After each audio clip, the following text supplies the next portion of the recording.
स्वागत है आपका एक बार फिर से हमारे इस नए सेशन के अंदर जिसके अंदर हम एक ऐसा टॉपिक कवर करने वाले हैं जो बिगिनर्स होते हैं वो शायद शुरू-शुरू में कभी उसको सीखते नहीं हैं। हालाँकि इसको सीखना चाहिए अगर आप बिगिनर भी हो तो यहाँ से चीज़ें स्टार्ट होनी चाहिए।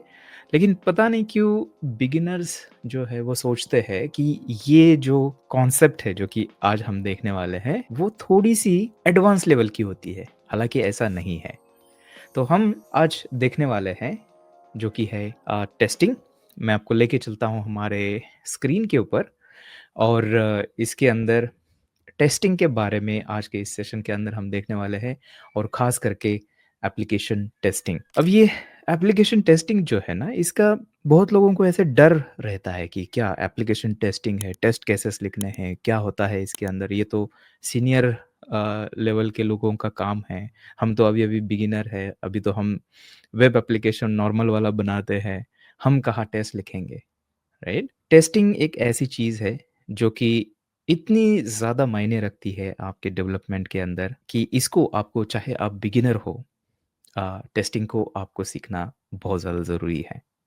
सो मैं आपसे एक सवाल पूछता हूँ, क्या आप ऐसे फ्लाइट के अंदर बैठना चाहोगे जिसकी कभी टेस्टिंग हुई नहीं है? मैं तो नहीं बैठूँगा, राइट? तो टेस्टिंग एक ऐसी चीज़ है, ये सिर्फ़ फ्लाइट के लिए नहीं गाइज़, अगर आपका एप्लीकेशन भी है, सॉफ्टवेयर भी है, तो अगर ठीक तरह से अगर हम इसको टेस्ट नहीं करते हैं, तो उतना ही वो हार्मफुल हो सकता है। सो टेस्टिंग ज़रूरी है और इसको आज हम सीखेंगे। एकदम ज़ीरो से शुरू करेंगे, देखेंगे कि किस टाइप की हमारे पास टेस्टिंग होती है, क्या-क्या चीज़ें हमें याद रखनी है, कैसे शुरू करना है, ये सारी चीज़ें आज हम इस सेशन के अंदर देखेंगे। यहाँ पर सबसे पहले देखते हैं कि आखिर टेस्टिंग की ज़रूरत क्या होती है? हमने फ्लाइट का तो एग्ज़ाम्पल ले लिया, लेकिन क्या मतलब क्या ज़रूरी होता है? क्या ऐसा बुरा हो सकता है जो हमें टेस्टिंग करना इतना ज़्यादा ज़रूरी बन जाता है? तो मैं आपको एक एग्ज़ाम्पल देता हूँ, ठीक है?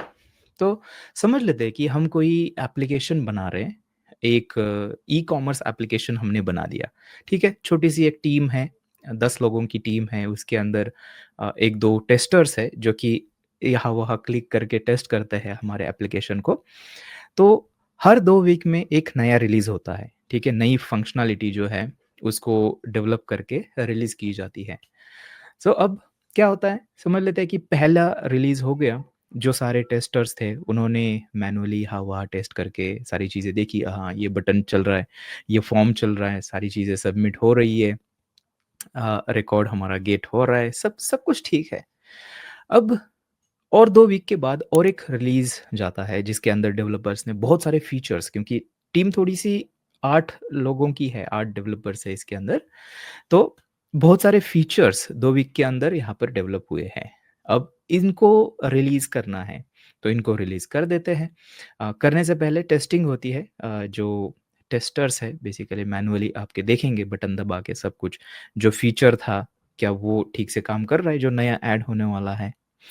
सो टेस्टर्स क्या करते हैं, जो नए फीचर्स हैं, उनको ऐसे क्लिक करके देखेंगे, अच्छा हाँ, ये नया फीचर है, चल रहा है, बहुत बढ़िया है, चलो रिलीज़ कर दो, सब कुछ चल रहा है। और फिर अचानक से आपके कस्टमर का मेल आता है आपको और आपको वो एक बग के बारे में बोलता है कि ये देखिए आपके एप्लीकेशन के अंदर ये नहीं चल रहा है, पहले चल रहा था। तो आप अभी सोचोगे ऐसा क्या हुआ? कैसे ये सारी चीज़ें पॉसिबल हुई? हम तो टेस्ट करते हैं एप्लीकेशन को, राइट?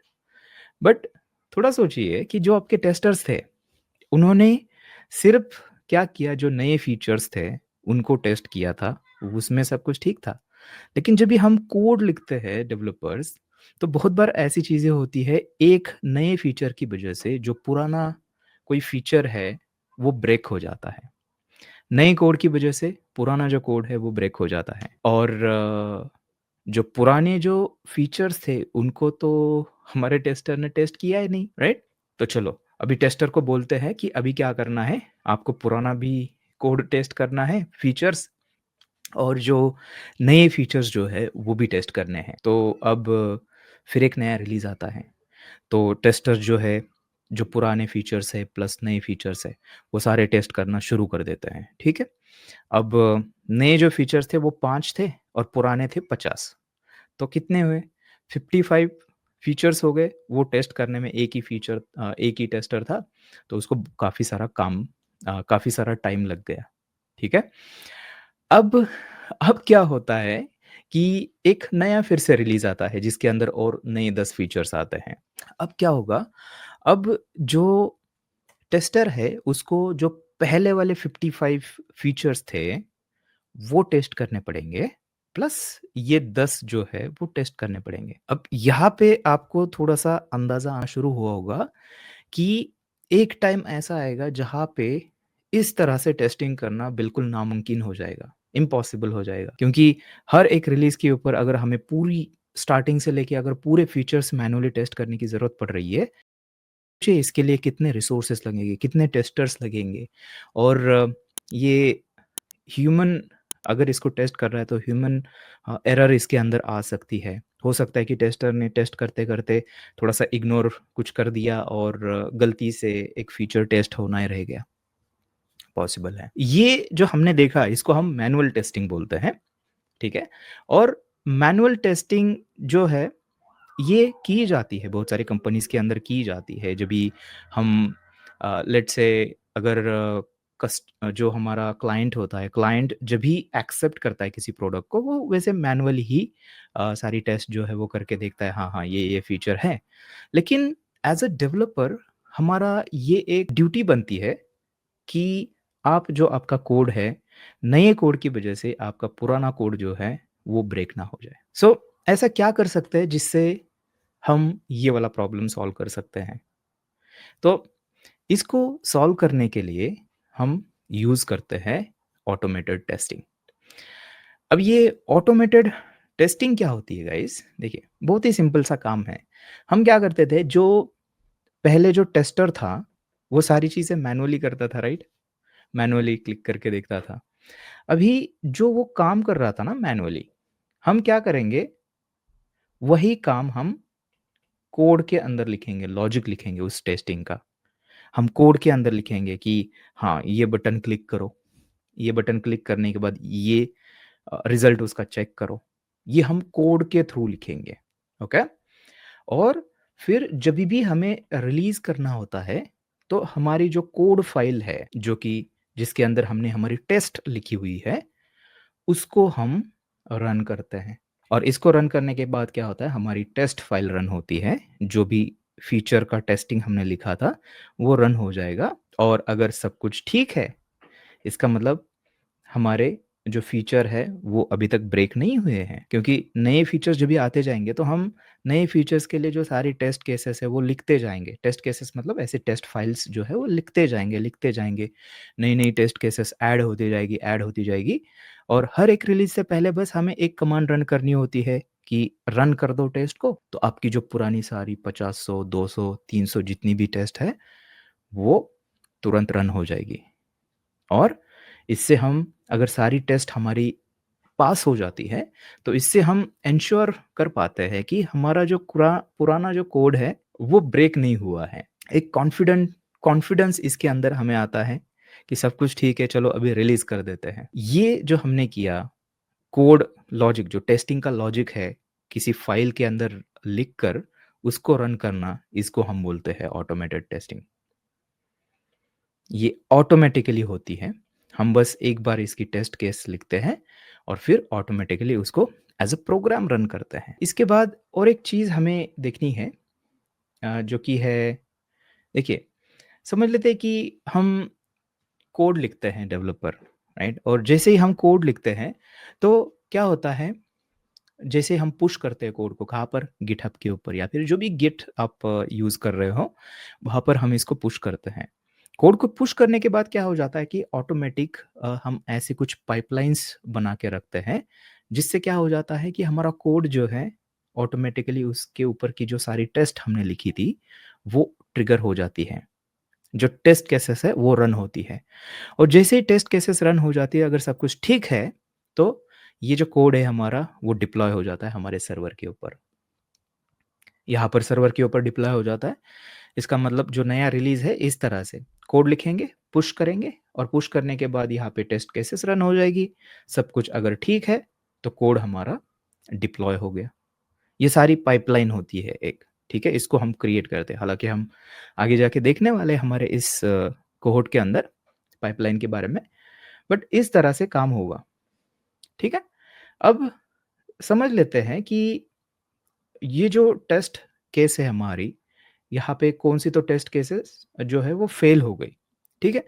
और फ़ेल जैसे होती है ये टेस्ट केस, तो यहाँ पर क्या हो जाएगा कि जो डिप्लॉयमेंट प्रोसेस होने वाली थी, वो नहीं होगी क्योंकि टेस्ट हमारी फ़ेल हो चुकी है। इस तरह से हम लॉजिक लिखेंगे, वो पाइपलाइन जो बनती है, ये पूरी पाइपलाइन जो है, इसका इस तरह से लॉजिक होगा कि अगर टेस्ट फ़ेल हो जाती है तो डिप्लॉय मत करना कोड को। तो ये क्या हो जाएगा, ये जो अ, इसका जो रिज़ल्ट है, वो डेवलपर को मिल जाएगा। डेवलपर कंसोल के अंदर देख सकता है कि आपकी टेस्ट फेल हो चुकी है, डिप्लॉय नहीं हुई है। तो डेवलपर क्या करेगा, उस टेस्ट जो भी फेल हो रही है, उसको फिक्स करेगा और फिक्स करने के बाद फिर से ये जो प्रोसेस है, उसको रिपीट करेगा। और फिर से रिपीट होने के बाद क्या हो जाएगा, अगर सब कुछ अगर ठीक है यहाँ पर, तो हमारा कोड जो है, वो डिप्लॉय हो जाएगा। इसका मतलब ऑटोमेटेड टेस्टिंग या या तो हम लोकल के ऊपर मतलब जैसे ही आप कोई फीचर ऐड करते हो आपके कोड के अंदर, तो तुरंत आपके कोड के अंदर जो सारी टेस्ट है उसको आप रन करके देख सकते हो कि मेरे इस फीचर की वजह से मैंने बाकी का कोड तो नहीं यहाँ पे ब्रेक कर दिया। या फिर या फिर नहीं, हम यहाँ पर सीआई के अंदर भी इस स्टेज को इंक्लूड करते हैं, जिससे क्या हो जाता है कि डिप्लॉय होने से पहले हम मेक श्योर करते हैं कि हमारी जो सारी टेस्ट केसेस है, वो पास हो रही है, ओके? ये जो पाइपलाइन की बात हो रही है यहाँ पर, इसको सीआई/सीडी पाइपलाइन हम बोलते हैं। इसके बारे में बाद में आएगा डिटेल में, ठीक है? अब समझ लेते हैं कि हमारे पास इस टाइप की फंक्शन है, ठीक है? Function greet and return hello और जो नेम हम पास कर रहे हैं वही नेम जो है इसको ये कॉन्कैटिनेट कर रहा है और रिटर्न कर रहा है इस फंक्शन से। अब हमें इस फंक्शन को टेस्ट करना है। अब इस फंक्शन को टेस्ट करने के लिए हम क्या कर सकते हैं? हमें यहाँ पर देखना है कि कैसे टेस्ट हम लिख सकते हैं। तो इस फंक्शन को अगर हमें टेस्ट करना है, तो बहुत ही सिंपल सा कोड हमें लिखना होता है, जिसके अंदर जस्ट हम एक टेस्ट नाम की फंक्शन यूज़ करते हैं, ठीक है? अभी मैं जावास्क्रिप्ट के इकोसिस्टम का एग्ज़ाम्पल ले रहा हूँ। हर एक प्रोग्रामिंग लैंग्वेज के अंदर अपनी अपना सिंटैक्स होता है। यहाँ पे टेस्ट है तो वहाँ पे भी टेस्ट हो सकता है या फिर और भी कोई फंक्शन हो सकती है। लेकिन चीज़ें फंडामेंटली सेम तरीके से काम करती है।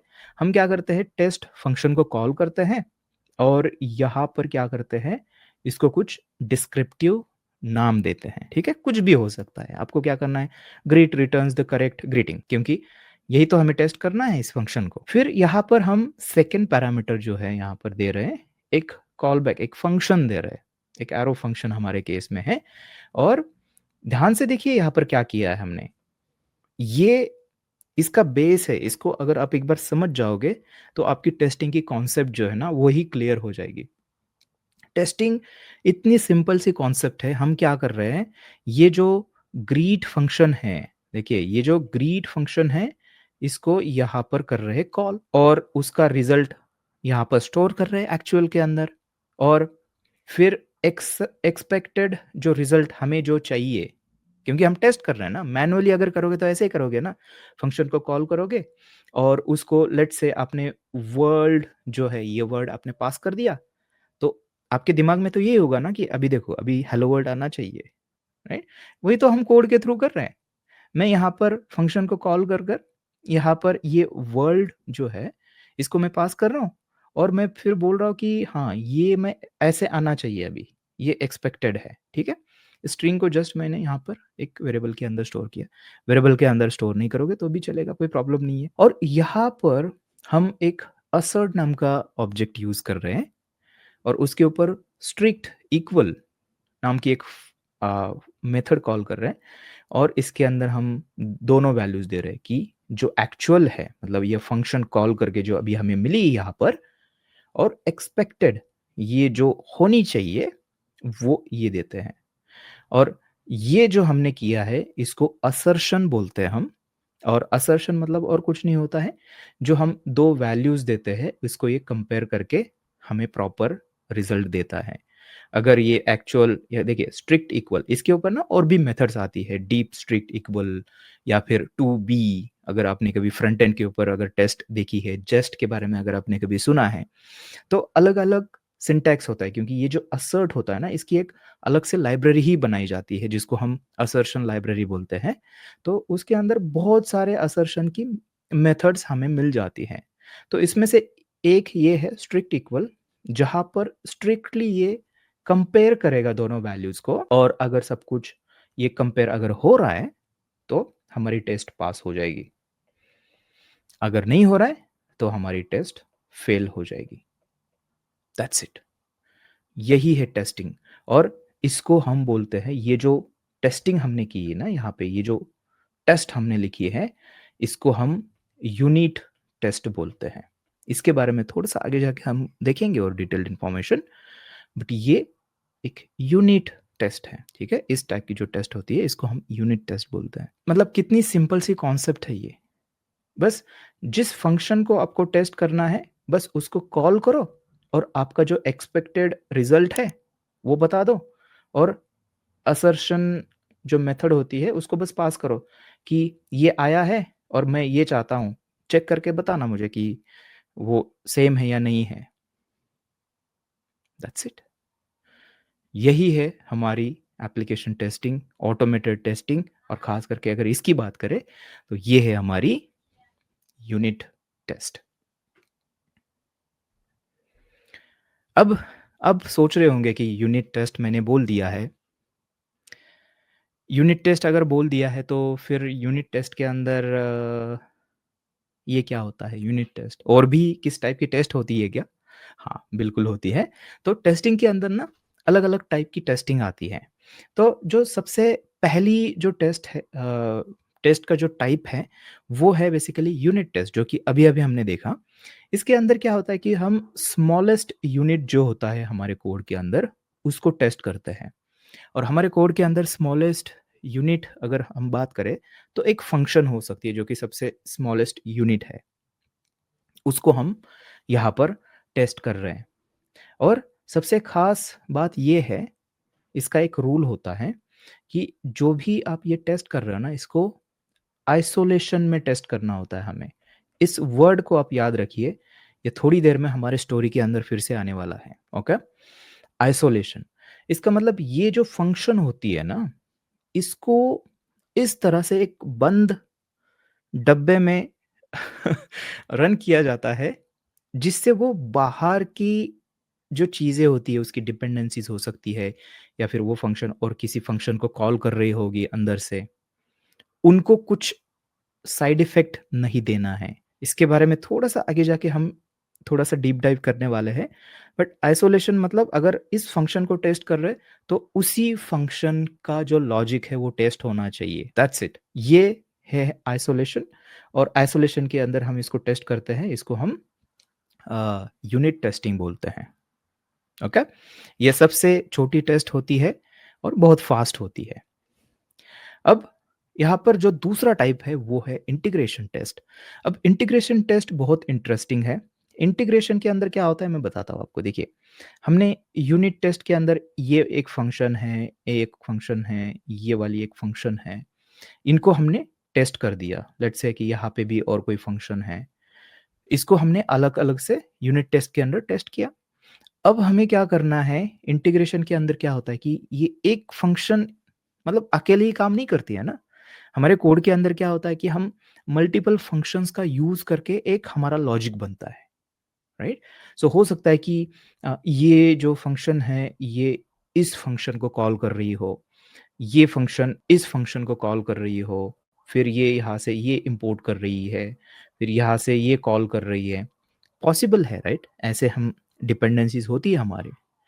तो यहाँ पर इंटीग्रेशन टेस्ट के अंदर क्या करते हैं हम, इसका ये जो सारे यूनिट्स हैं, उसको मिलाकर उनका एक साथ में इंटीग्रेट करके हम देखते हैं कि अगर साथ में सबको अगर काम करना बोल दिया जाए, तो साथ में काम कैसे हो रहा है। इंटीग्रेशन देखिए ये वर्ड है ना, ये की है। सबको एक साथ मिला के हम टेस्ट करते हैं कि अगर सब साथ में काम करें तो क्या लॉजिक हमारा सही से हो रहा है कि नहीं हो रहा है। ओके? सो ये होती है इंटीग्रेशन टेस्ट एंड इसके अंदर भी आइसोलेशन चाहिए होता है हमें। इसके अंदर भी हम मेक श्योर करते हैं कि ये जो ग्रुप यहाँ पर इसका जो इंटीग्रेशन का लॉजिक यहाँ पर रन हो रहा है, इसके अंदर हम कोई भी आउटसाइड साइड इफ़ेक्ट नहीं रन करते हैं। साइड इफ़ेक्ट मतलब डेटाबेस क्वेरी हो सकती है, फाइल सिस्टम के अंदर कोई हम डेटा स्टोर कर रहे हैं, इसको हम साइड इफ़ेक्ट्स बोलते हैं। ये नहीं होना चाहिए इसके अंदर। ये भी आइसोलेशन में रन होती है इंटीग्रेशन टेस्ट, ठीक है? और ये यूनिट टेस्ट से थोड़ी-सी स्लो होती है कंपैरेटिवली क्योंकि मल्टीपल कंपोनेंट्स यहाँ पर इन्वॉल्वड होते हैं तो इसकी वजह से। उसके बाद जो हमारी नेक्स्ट टेस्ट है, वो है एंड टू एंड टेस्ट और ये सबसे स्लो होती है। अब ये क्या होती है मैं आपको बताता हूँ।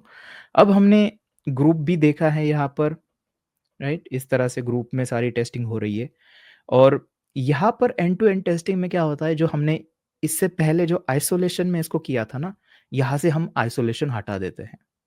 यहाँ से हम बोलेंगे नहीं, नहीं, अब डेटाबेस कर सकते हो। डेटाबेस को कॉल करो। मतलब जो रियल यूज़र जैसे जिस तरह से आपके एप्लीकेशन को यूज़ करता है ना, बिल्कुल उस तरह का सिनेरियो यहाँ पर सिमुलेट किया जाता है। ब्राउज़र ओपन किया जाता है। ब्राउज़र के अंदर प्रोग्रामेटिकली बटन्स दबाए जाते हैं, फॉर्म फिल किया जाता है, सबमिट किया जाता है, फिर रिज़ल्ट देखा जाता है। ये सब सारी चीज़ें प्रोग्रामेटिकली होती है और इसकी वजह से ये सबसे स्लोएस्ट टेस्ट है, स्लो चलती है। सो ये होती है end to end test, okay? अब क्या करते हैं, अब शुरू करते हैं थोड़ा-सा डेमो और देखते हैं कि कैसे हम यहाँ पर थोड़ा-सा जो कोड है, वो करते हैं और कैसे हम हमारे टेस्ट को लिख सकते हैं, ओके? सो मैं एक काम करता हूँ, मैं आपको लेके चलता हूँ हमारे कंप्यूटर स्क्रीन के ऊपर। सो चलिए, यहाँ पर आते हैं। अब यहाँ पर हम क्या करेंगे, सबसे पहले तो मैं अपना कोड एडिटर ओपन करता हूँ, ठीक है? और यहाँ पर कोड एडिटर के अंदर मैंने एक फ़ोल्डर बनाया हुआ है टेस्टिंग नाम से और इसके अंदर अभी कुछ भी नहीं है, ठीक है? एम्प्टी फ़ोल्डर है। यहाँ पे हम क्या करने वाले हैं, हमारी टेस्ट जो है उसको लिखने वाले हैं। तो सबसे पहले क्या करते हैं ना, अब क्या करेंगे, सबसे पहले तो एक फ़ंक्शन बनाते हैं, ठीक है? सो यहाँ पर मैं करता हूँ app.js, ठीक है? यहाँ पर हम जावास्क्रिप्ट यूज़ कर रहे हैं, लेकिन आप किसी भी प्रोग्रामिंग लैंग्वेज के अंदर ये सारी जो फंडामेंटल्स है, वो आपके सेम होंगे, बस जो सिंटैक्स है वो थोड़ा-सा चेंज हो सकता है। यहाँ पर जो फ़ंक्शन है हमारी उसको लिखते हैं सबसे पहले और हमारी जो फ़ंक्शन है वो है बेसिकली ग्रीट वाली, ठीक है? सेम फ़ंक्शन जो है वो यहाँ पर हम लिखेंगे। सो यहाँ पर करते हैं एक्सपोर्ट फ़ंक्शन ग्रीट, ठीक है? और यहाँ पर उसको हम जो नेम है इस तरह से रिसीव करेंगे।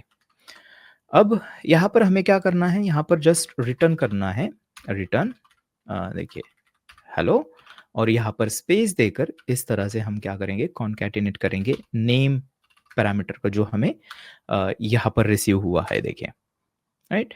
सिंपल सा लॉजिक है, कुछ इसके अंदर डिफिकल्ट नहीं है, ओके?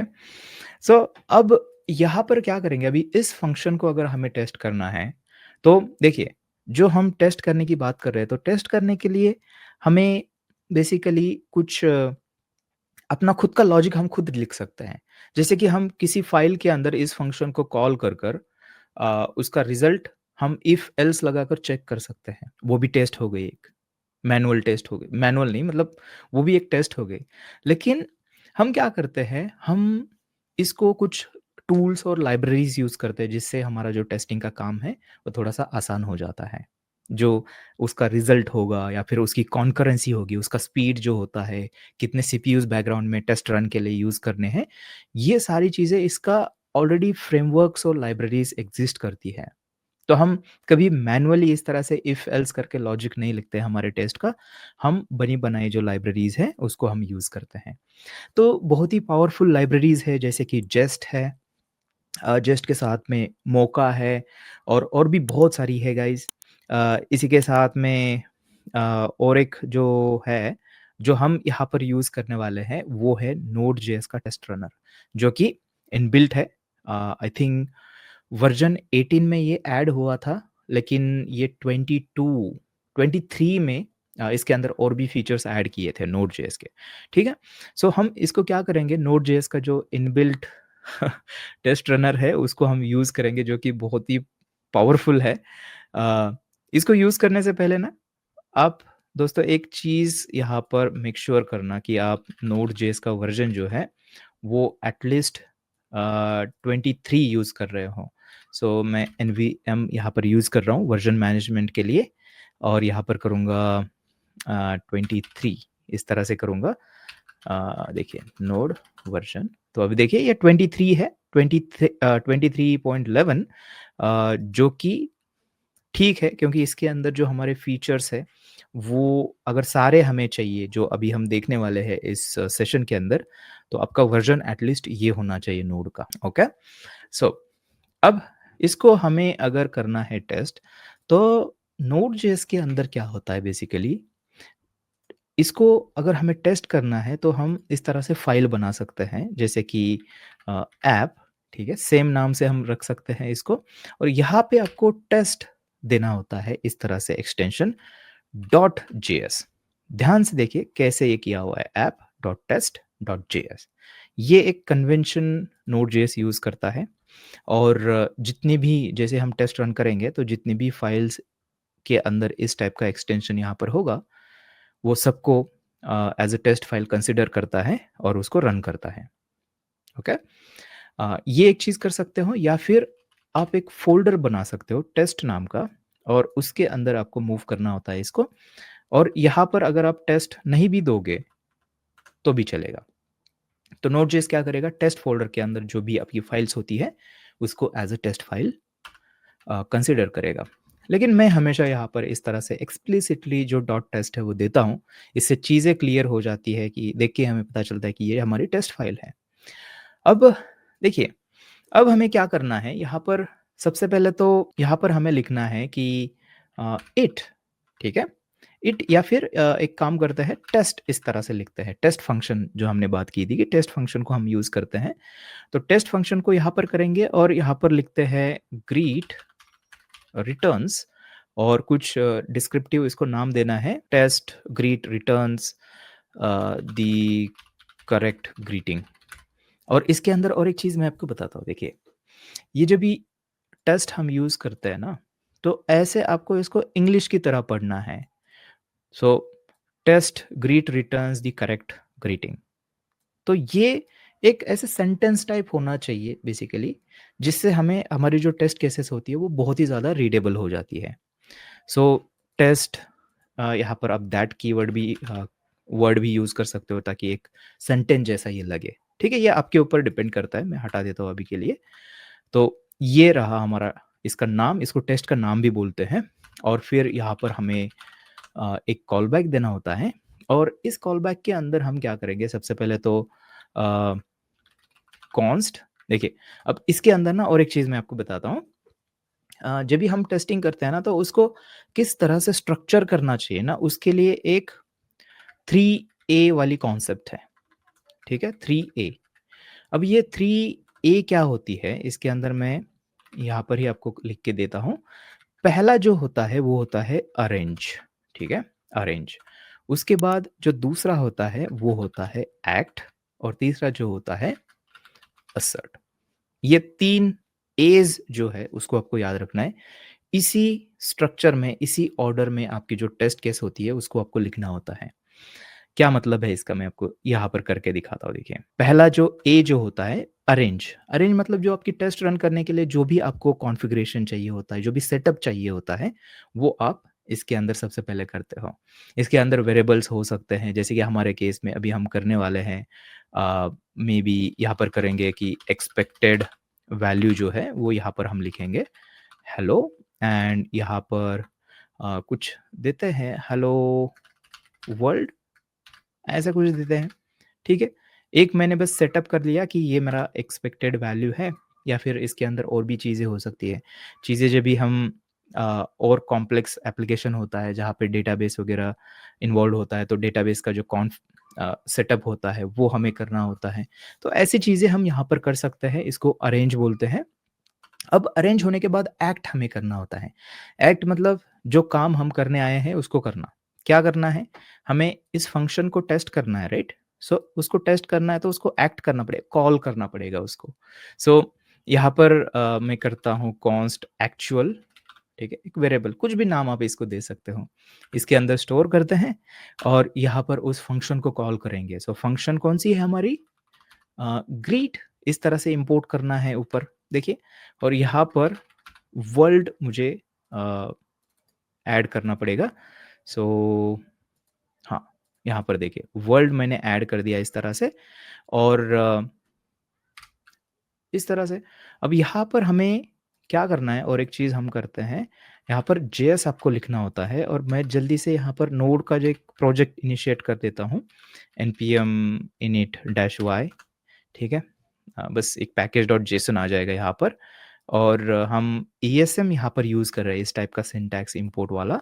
तो यहाँ पर मैं एक काम करता हूँ जल्दी से, टाइप मॉड्यूल हमें करना होता है गाइस, ठीक है? ताकि हम वो इंपोर्ट फ्रॉम ये वाला सिंटैक्स जो है यहाँ पर यूज़ कर पाएँ। अब देखिए, अब यहाँ पर हमने एक्ट भी कर लिया, ठीक है? एक्ट मतलब फंक्शन को कॉल करना।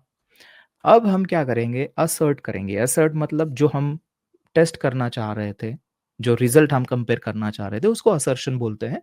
सो यहाँ पर असर्ट क्या करेंगे, मैं यहाँ पर बोलूँगा अ, असर्ट, ठीक है? असर्ट। और इसके ऊपर कुछ देखिए, इसके ऊपर ये एक ऑब्जेक्ट है। अभी आपके पास एक सवाल तो ज़रूर आया होगा कि ये टेस्ट फंक्शन जो है, ये हमने डायरेक्ट इस तरह से कॉल किए, क्या ये ग्लोबल फंक्शन है? कहाँ से आई टेस्ट फंक्शन, राइट? ये असर जो यहाँ पर अभी यूज़ करने वाले हैं, वो कहाँ से आया? तो वो हम गेट करते हैं, इंपोर्ट करते हैं नोड.जेएस के टेस्ट रनर से। सो यहाँ पर ऐसे कर सकते हैं, इंपोर्ट टेस्ट फ्रॉम, और यहाँ पर आपको लिखना है नोड टेस्ट। ये इनबिल्ट मॉड्यूल है नोड.जेएस के अंदर, और इसको हम इस तरह से टेस्ट फंक्शन जो है इंपोर्ट कर लेते हैं यहाँ पर यूज़ करने के लिए।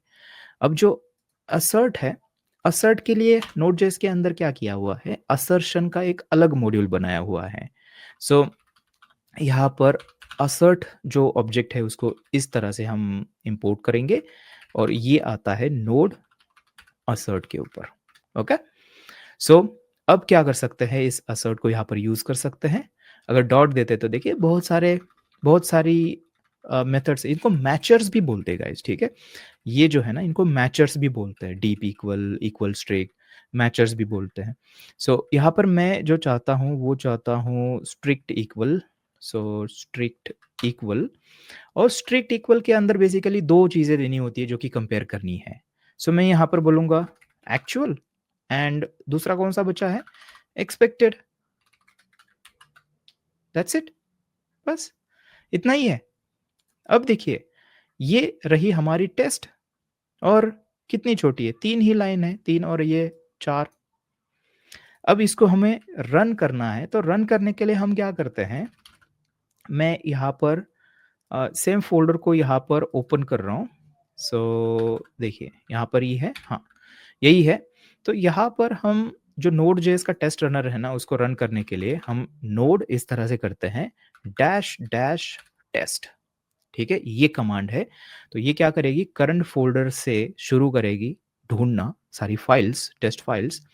वो टेस्ट फ़ोल्डर देखेगी, उसके अंदर जितनी भी फाइल है उसको एज़ अ टेस्ट फाइल का कंसीडर करेगी और रन करेगी। अगर टेस्ट के बाहर जो फाइल्स है और उनको अगर डॉट टेस्ट इस तरह से कोई एक्सटेंशन है, तभी भी वो इसको as a test file consider करेगी। ओके? सो वापस आते हैं एंड यहाँ पर करते हैं एंटर। और जैसे ही एंटर करते हैं तो रिज़ल्ट देखिए, यहाँ पर सबसे पहले तो रेड दिख रहा है, इसका मतलब क्या हो रहा है, हमारी टेस्ट जो है वो फेल हो रही है। और असर्शन एरर दिखा रहा है ये, मतलब असर्ट करने में कुछ कंपैरिज़न में प्रॉब्लम है, उसकी वजह से चीज़ें फेल हो चुकी हैं। और क्या है, expected values to be strictly equal. जो एक्सपेक्टेड वैल्यू थी वो इक्वल होनी चाहिए थी, लेकिन ऐसा है नहीं। सो इन्होंने दिया हुआ है, देखिए प्लस मतलब होता है एक्चुअल, जो फंक्शन अभी-अभी कॉल करके जो रिज़ल्ट आया है उसको एक्चुअल बोलते हैं। एंड एक्सपेक्टेड मतलब माइनस ये जो है, ये होता है कि ये हम एक्सपेक्ट कर रहे थे। देखिए, यहाँ पर अगर देखोगे एक्सपेक्ट ये कर रहे थे ना, यही यहाँ पर आपको दिखेगा। लेकिन एक्चुअल ये आया है और ये यहाँ पर इस तरह से दिखा भी रहा है कि क्या यहाँ पे मैच नहीं कर रहा है, जो कि है ये वाला एक्सक्लेमेशन मार्क। तो यहाँ पर अगर आप देखोगे एक्सपेक्टेड के अंदर हम एक्सपेक्ट कर रहे थे वो, लेकिन हमने यहाँ पर उसको रिटर्न किया ही नहीं कभी।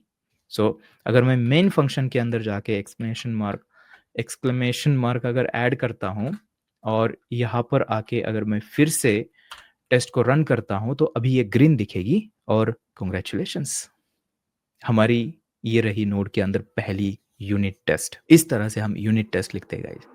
और कुछ भी कॉम्प्लेक्स इसके अंदर नहीं है, जस्ट जिस फंक्शन को हमें टेस्ट करना है, इंपोर्ट करो, उसको कॉल करो और उसका जो रिजल्ट है और जो आप एक्सपेक्टेड रिजल्ट है, उसको बस कंपेयर करो असर्शन की मदद से। That's it. ये होती है टेस्टिंग। अब यहाँ पर इसका फ़ायदा मैं आपको बताता हूँ एक, जो हमने देखा था ना कि अगर नया फीचर ऐड करते हैं तो पुराना शायद ब्रेक हो जाता है, ऐसे बहुत बार होता है। मैं एक एग्ज़ाम्पल देता हूँ, मैनेजर मेरे पास आता है और बोलता है कि देखो, अब ये जो हम यूज़र को क्या कर रहे हैं, यूज़र को ग्रीट कर रहे हैं इंग्लिश लैंग्वेज में, ठीक है? अब हमें यूज़र को ग्रीट करना है रशियन लैंग्वेज में, ऐसा नया एक फीचर हमें ऐड करना है। तो अब मैं डेवलपर में आ जाता हूँ, जल्दी से देखता हूँ, अच्छा हाँ, रशियन में करना है, ओह! अच्छा हाँ, ग्रीट फंक्शन है हमारे पास, वो तो इंग्लिश में कर रही है, मैं एक काम करता हूँ, मैं यहाँ पर इसको ही कर लेता हूँ, इस तरह से रशियन में कर लेता हूँ। ये प्रीवियत है by the way, hello Russian के अंदर। सो मैं इस तरह से यहाँ पे ऐड कर देता हूँ, ठीक है? और ऐड करके पुश कर देता हूँ, डिप्लॉय कर देता हूँ। लेकिन अभी ये डिप्लॉय होगा नहीं, क्यों मैं बताता हूँ, क्योंकि हमने जो डिस्कस किया था कि जैसे ही हम कोई टेस्ट लिखते हैं, सॉरी, फीचर बनाते हैं, तो टेस्ट रन की जाती है उसके ऊपर। यहाँ पर आकर मैं क्या करूँगा, हमारी टेस्ट जो है ना, देखिए मैंने फीचर ऐड किया है, जल्दबाज़ी में मैंने क्या किया, हाँ, हाँ, फंक्शन है ग्रीटिंग ग्रीटिंग, हेलो, प्रिवियत, चेंज कर दिया और जैसे मैं टेस्ट रन करता हूँ, टेस्ट फेल हो जाती है। इससे मुझे समझ में आ जाता है, अच्छा, ये ये जो मैंने किया है, इसकी वज़ह से मेरा पुराना कोड ब्रेक हो रहा है, ऐसे नहीं कर सकते भाई, राइट? फिर मैं जाके फिर सोचूँगा, अच्छा अभी ये करना है तो क्या मुझे एक नई फ़ंक्शन बनानी पड़ेगी या फिर इफ एल्स लगाना पड़ेगा। तो वहाँ से इंजीनियरिंग स्टार्ट होती है, राइट? सो ये है और इस तरह से हमें पता चल रहा है कि यहाँ पर देखिए, ये जो है एक्चुअल ये आ रहा है, एक्सपेक्टेड ये था, पुराना कोड है ना, पुरानी टेस्ट हमने लिख के रखी है, वो तो नहीं ब्रेक होनी चाहिए, वो ब्रेक होती है मतलब पुराना फीचर ब्रेक हो रहा है एक्चुअली। सो यहाँ पर आ जाएँगे और यहाँ पर मैं इसको अंडू करूँगा और जो रशियन वाला जो फीचर है, उसको मैं अलग से सोच के फिर बनाऊँगा, राइट? और उसके लिए भी टेस्ट लिखूँगा। सो यहाँ पर इसको हटाकर अगर फिर से रन करता हूँ, तो अभी आप देख सकते हो, यहाँ पर जो हमारा कोड है, आपको कुछ इस तरह से दिखेगा और हमारी टेस्ट जो है वो ग्रीन हो चुकी है। सो अभी यहाँ पर ना आप अगर देखोगे ध्यान से, तो यहाँ पर लिखा हुआ है टेस्ट 1, टोटल टेस्ट 1 है। स्वीट्स यहाँ पर लिखा हुआ है। अब ये स्वीट्स क्या होता है, इसके बारे में मैं आपको बताऊँगा, जो कि 0 यहाँ पर दिखा रहा है, पास जो है 1 दिखा रहा है, फेल जो है 0 दिखा रहा है, कैंसल 0, स्किप, बाकी सारी चीज़ें, टू डू, स्किप, इसके बारे में हम देखेंगे, ठीक है? अ, मैं यहाँ पर, हाँ, और एक चीज़, और यहाँ पर ड्यूरेशन आपको दिखा रहा है कि इस टेस्ट को रन होने में कितना टाइम लगा और अब देखिए यहाँ पर 80 मिलीसेकंड, मतलब ये बहुत ही फास्ट टेस्ट है। इसलिए हम बोलते हैं कि यूनिट टेस्ट जो होती है वो बहुत ही ज़्यादा फास्ट होती है, क्योंकि वो आइसोलेशन में रन होती है और छोटा-सा यूनिट है तो वो जल्दी टेस्ट जो है वो रन हो जाती है। सो यहाँ पर ये जो स्वीट्स है ना, इसके ऊपर ध्यान थोड़ा-सा ये करिए और ब देखिए कि 0 ये दिखा रहा है। बेसिकली स्वीट्स क्या होते हैं, अलग-अलग फ्रेमवर्क के अंदर इसका थोड़ा-सा डेफिनेशन चेंज हो जाता है। मैं यहाँ पर नोड टेस्ट रनर जो है, इसके अंदर क्या है, इसका मतलब मैं आपको बताता हूँ। देखिए, समझ लेते हैं कि यहाँ पर हमारे पास और एक फंक्शन है, सो मैं यहाँ पर करता हूँ ग्रीट रशियन, ग्रीट इन रशियन करते हैं और यहाँ पर जस्ट करते हैं अ, ठीक है, रशियन में लिखते हैं हेलो और अब सेव करेंगे इसको। अब ये जो अब अगर आप 2 फंक्शंस देखोगे, ये 2 फंक्शंस हमारी हुई है, तो इसको अगर टेस्ट करना है तो एक सेंस बनता है कि हम इसको एक ग्रुप के अंदर रखें। इनको ग्रुप करें बेसिकली टेस्ट केसेस के अंदर। तो ये जो ग्रुप जो होता है ना, इसको ही हम क्या बोलते हैं, स्विट्स बोलते हैं। टेस्ट स्विट आपने नाम सुना होगा, तो यही है वो। सो यहाँ पर कैसे करना है उसको? उसको करने के लिए बेसिकली हम एक फंक्शन यूज़ करते हैं जिसको हम स्विट बोल सकते हैं इस तरह से। अ,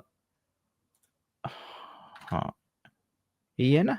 हाँ, इस तरह से और इसको हम इम्पोर्ट करते हैं कहाँ से? इसको हम यहाँ से इम्पोर्ट करते हैं टेस्ट फ्रेमवर्क जो है, टेस्ट रनर जो है। टेस्ट रनर मतलब आपकी जो टेस्ट रन करता है वो बेसिकली आपका मॉड्यूल। सो यहाँ से हमने स्विट इस तरह से कर दिया और यहाँ पर आप डिस्क्रिप्शन दे सकते हो। तो मैं यहाँ पर बोलूँगा ग्रीटिंग फंक्स, ठीक है? फंक्शंस ऐसे कुछ नाम देते हैं इसको एंड इसके अंदर हम क्या करेंगे, इस तरह से फंक्शन जो है सेकंड कॉल बैक देंगे और ये जो टेस्ट केस है, इसको मैं मूव करूँगा इसके अंदर, ठीक है?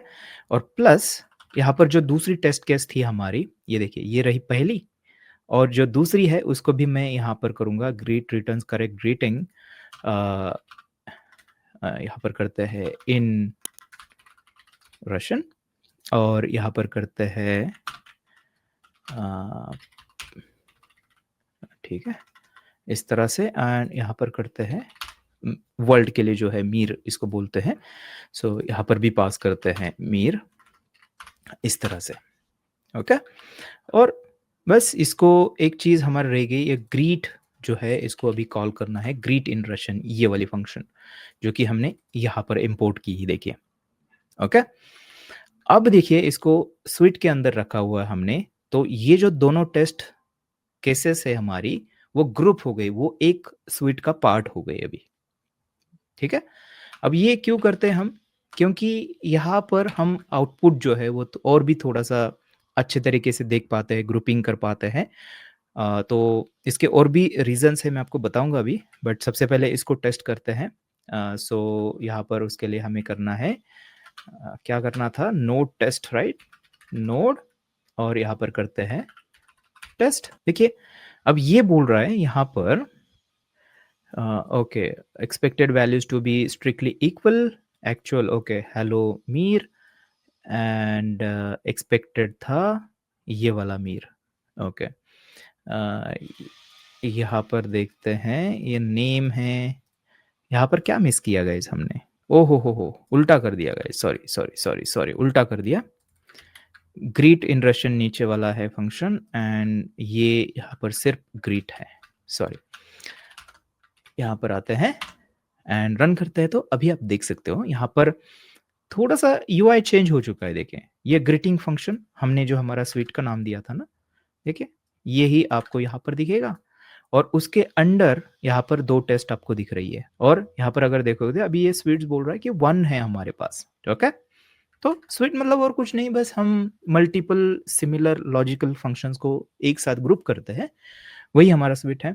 और कभी-कभी आप स्वीट की जगह ना और एक इसका एलियास आप देख सकते हो, जो कि है डिस्क्राइब, आपने बहुत बार देखा होगा। डिस्क्राइब भी आप यूज़ कर सकते हो, ये बस इसका एलियास है, काम सेम करेगा। देखिए, अगर मैं यहाँ पर जाता हूँ, रन करता हूँ, तो सेम आउटपुट आपको यहाँ पर दिखेगा, ऑलराइट? सो हमने क्या देखा? हमने देखा कैसे हम टेस्ट केस लिखते हैं, उसके अंदर 3A वाला स्ट्रक्चर हम करते हैं जिसके अंदर हम क्या करते हैं अरेंज, एक्ट, असर्ट और उसके बाद हमने ये देखा कि मल्टीपल फंक्शन को कैसे ग्रुप किया जाता है एक स्विट के अंदर। उसके लिए हम स्विट या फिर डिस्क्राइब ये जो फंक्शन है इसको यूज़ करते हैं और वो कहाँ से आती है? वो आती है हमारा जो नोल्ड का इनबिल्ट टेस्ट रनर है वहाँ से, ओके? सो ये है बेसिकली जो मैं आपको बताना चाहता था। अब यहाँ पर एक काम करते हैं, मैं आपको लेके चलता हूँ फिर से हमारे स्क्रीन के ऊपर और यहाँ पर जो नेक्स्ट चीज़ हमें देखनी है वो है मॉकिंग, ठीक है? मॉकिंग का नाम आपने शायद सुना होगा। मॉकिंग क्या होता है बेसिकली उसके बारे में अभी थोड़ा-सा डिस्कस करते हैं। सो मॉकिंग जो है ये बेसिकली ये है कि देखिए फॉर एग्ज़ाम्पल हमारे पास ये एक फ़ंक्शन है, ठीक है? मैं आपको एग्ज़ाम्पल देके ही दिखाता हूँ। लेट्स से कि ये हमारे पास एक फ़ंक्शन है और सूडो कोड यहाँ पर लिख रहा हूँ, ठीक है? तो ये नाम ऐसे ही रहेगा। सो लेट्स से कि ये फ़ंक्शन हमने बनाई है, एक काम करते हैं, यहाँ पर इसको करते हैं फंक प्रोसेस ऑर्डर। लेट्स से कि ये हमारी फ़ंक्शन है, ठीक है? और यहाँ पर ऑर्डर का कुछ डेटा हम पास कर रहे हैं। अब इस फंक्शन के अंदर हो सकता है कि यहाँ पे प्रोसेस ऑर्डर का लॉजिक है और फिर उसके बाद यहाँ पर हमें पेमेंट भी प्रोसेस करना है। तो यहाँ पर हम कोई यहाँ से प्रोसेस पेमेंट ऐसी कोई एक शायद मेथड कॉल कर रहे होंगे, जो कि मेथड या फंक्शन जो कि यहाँ पे हो सकती है और कहीं पे कोड के अंदर। लेट्स से प्रोसेस पेमेंट, ठीक है?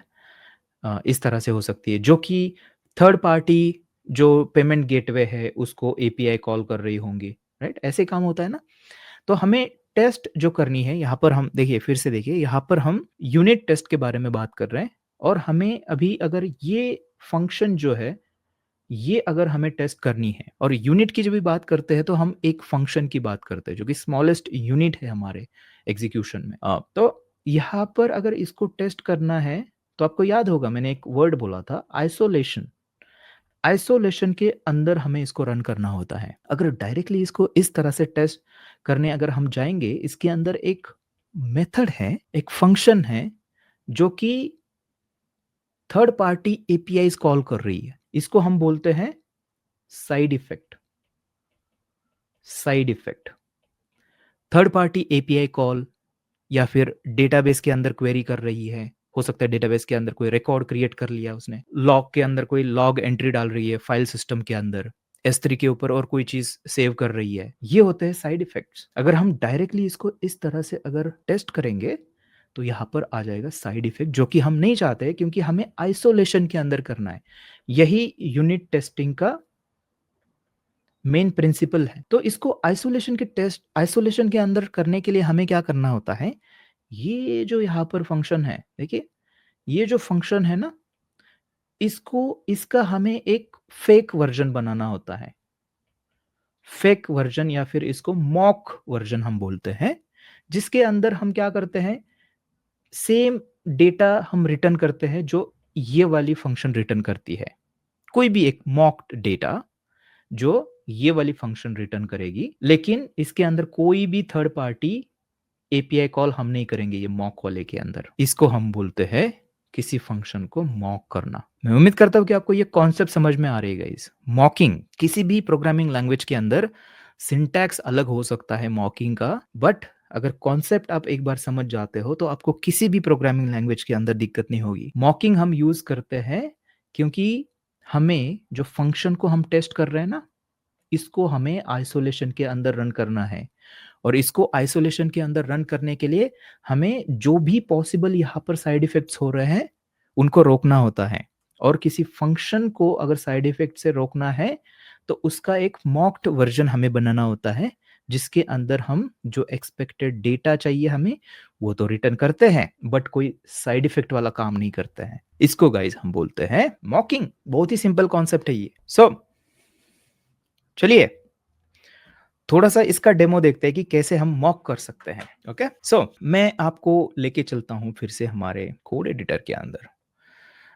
यहाँ पर आ चुके हैं और यहाँ पर ना एक एक काम करते हैं। लेट्स से कि हमारे पास इसी इसी फाइल के अंदर app.js के अंदर हमारे पास एक फंक्शन है प्रोसेस ऑर्डर, ठीक है? और इसके अंदर हम कुछ डेटा सेंड कर रहे हैं एंड डेटा सेंड करने के बाद यहाँ पर हम क्या कर सकते हैं, यहाँ पर बेसिकली कुछ लॉजिक हो सकता है, सम लॉजिक, कुछ हम जो डेटा आ रहा है कार्ट उसके अंदर शायद कुछ हम चेक कर रहे हैं वैलिडेशन वगैरह, कुछ लॉजिक हो सकता है, इनिशियल लॉजिक यहाँ पर।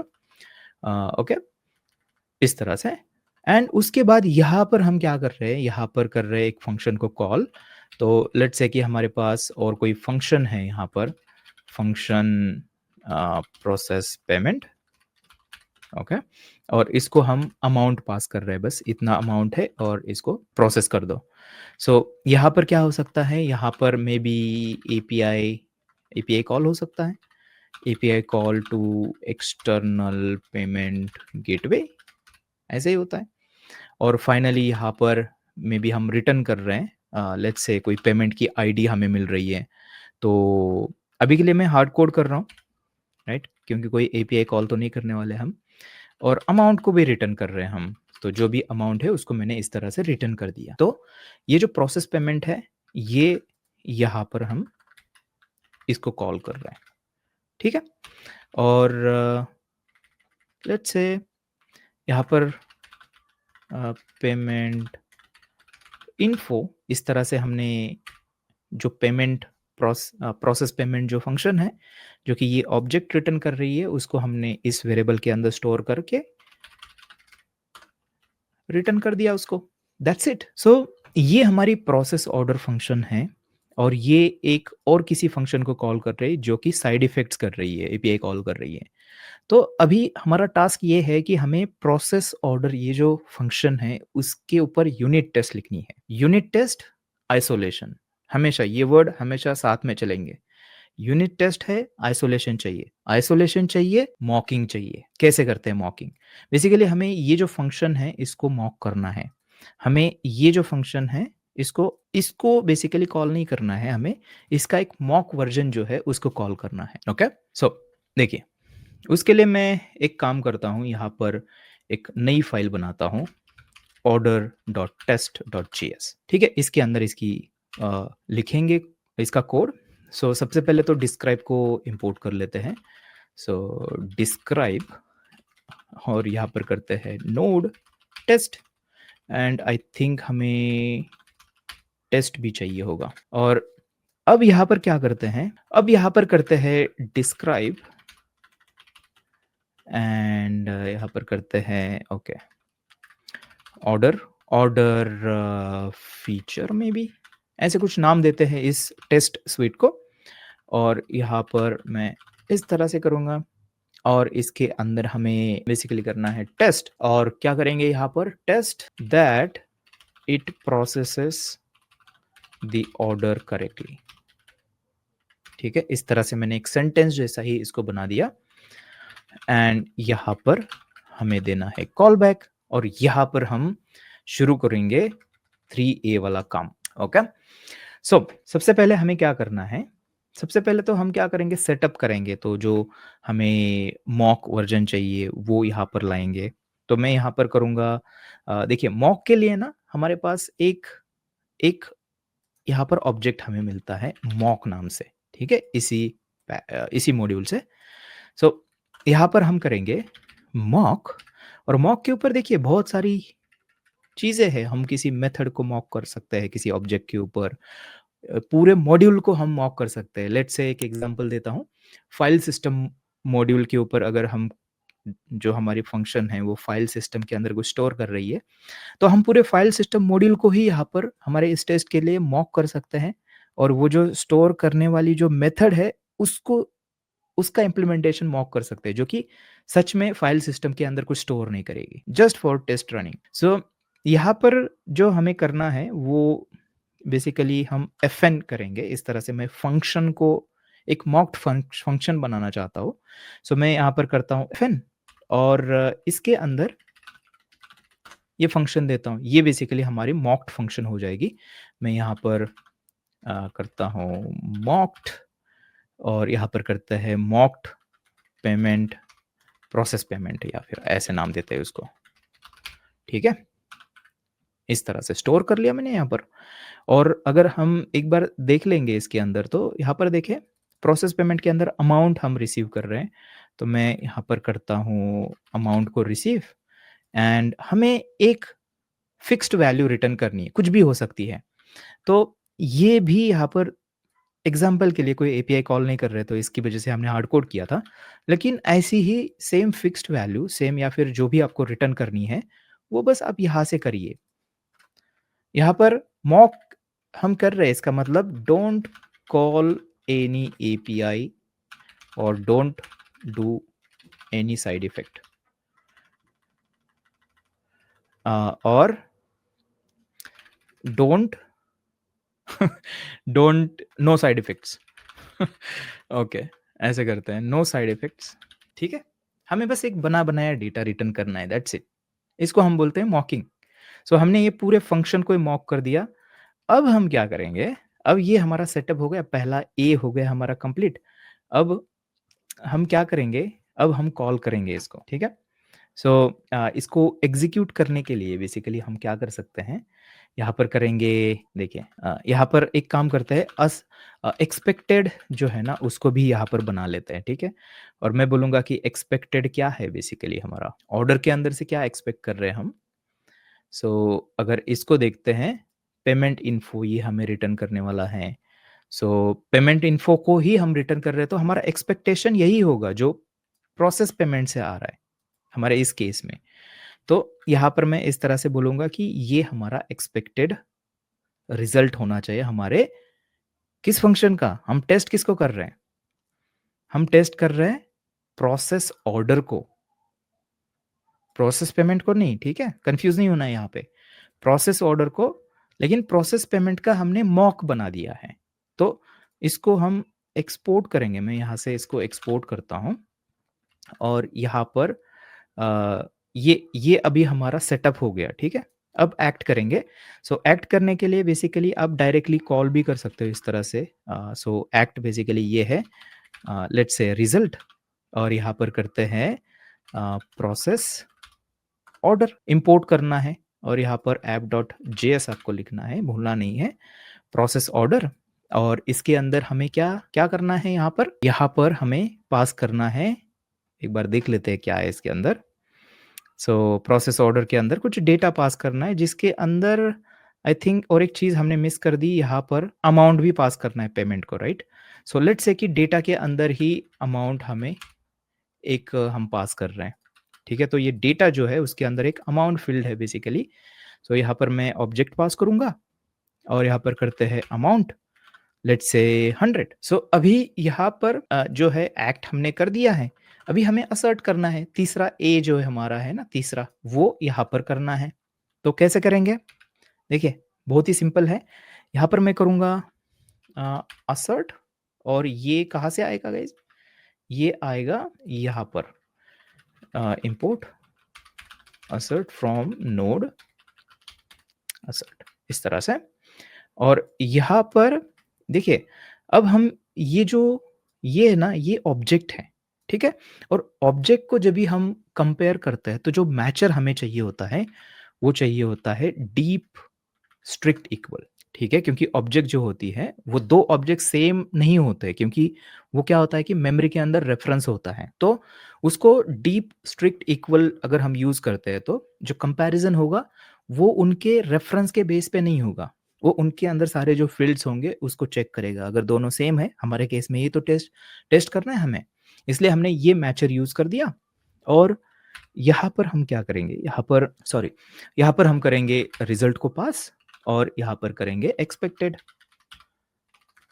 ये अभी हो गया अब इसी के साथ में हम और एक चीज जब हम मॉक करते हैं ना हमें और एक पावर मिल जाती है इसके अंदर जो कि है हम यहाँ पर ये जो मॉक्ड वाली चीजें बनाई है ना अभी एक आप देख पाओगे कि मॉक तो हमने किया लेकिन कहीं पे यूज नहीं हो रहा है ठीक है कहीं पे यूज नहीं हो रहा है इसका मैं आपको सॉल्यूशन बताता हूँ कैसे हमें यूज करना है तो एक काम करते हैं यहाँ पर पहले इसको यूज करते हैं मॉक्ड प्रोसेस पेमेंट जो है ना इसके साथ में एक पावर आती है कि हम या फिर आपके दिमाग में ये क्वेश्चन आता होगा कि ठीक है हमने मॉक तो कर लिया लेकिन हमने मेन फंक्शन को कॉल नहीं किया है लेकिन उसके बारे में एटलीस्ट हमें ये तो पता होना चाहिए कि वो फंक्शन कॉल भी हो रही है या नहीं हो रही है राइट या फिर किस आर्गुमेंट्स के साथ में कॉल हो रही है ये हम पता कर सकते हैं सो कैसे पता कर सकते हैं उसके लिए लेट्स से कि हम यहाँ पर आते हैं और यहाँ पर करते हैं assert